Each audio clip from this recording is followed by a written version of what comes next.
আপন মেয়ে তাকে সে এইভাবে দিনের পর দিন দর্শন করেছে এবং এই অপ্রাপ্তবয়স্ক মেয়েটি গর্ভবতী হয়ে পড়েছে।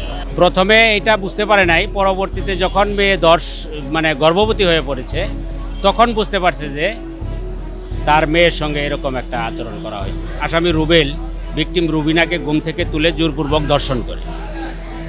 ঘটনার প্রায় 2 বছর আগে থেকেই বিভিন্ন সময় আসামি রুবেল এই ভিকটিমকে দিনের পর দিন ধর্ষণ করে। ধর্ষণের ফলে ভিকটিম গর্ভবতী হয়ে যায়। দুঃস্বীকার করে সে জবানবন্দি দিয়েছে। হবিগঞ্জ মডেল থানার মামলা নাম্বার 36/10/2018 আর নারী শিশু মামলা নাম্বার 231/19।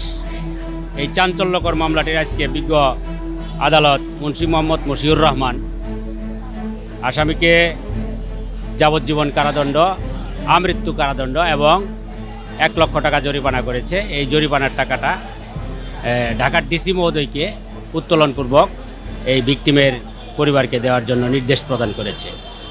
এই মামলাটি কেরানীগঞ্জ মডেল থানার মামলা। গত 18/10/18 তারিখে রাত 3টার সময় এজাহারকারী শাহনাজ বেগম তার নাতনি ভিকটিম রুবিনা বয়স 14 আসামি মোহাম্মদ রুবেলের বাড়িতে ঘুমাচ্ছিলেন।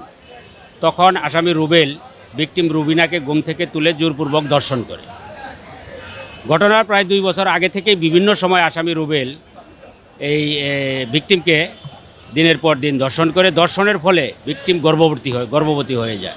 ইউনিভার্সাল কার্ডিয়াক হসপিটাল, আপনার হৃদয়ের আরো কাছে। বিগত 21/10/18 তারিখে এজাহারকারী শাহনাজ বেগম কেরানীগঞ্জ মডেল থানায় হাজির হয়ে একটি এজাহার দায়ের করেন। এই মামলায় 9 জন সাক্ষী সাক্ষ্য প্রদান করেছে। তদন্তে প্রমাণিত হয়ে আসছে 9 জন সাক্ষী তাদের সাক্ষ্যে সত্যতা প্রমাণ করে গেছে এবং এই আসামির 164 ফৌজদারি কার্যবিধি আইনের 164 ধারায় 164 বলেছে যে দুঃস্বীকার করে সে জবানবন্দি দিয়েছে।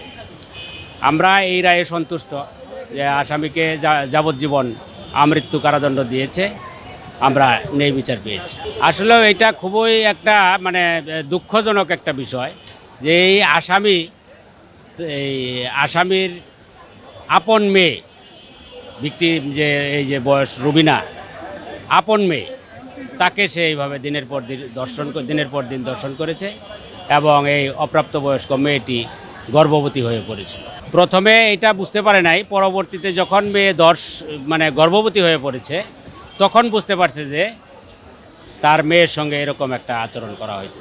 মামলাটি তার মা বাদিয়েই করে।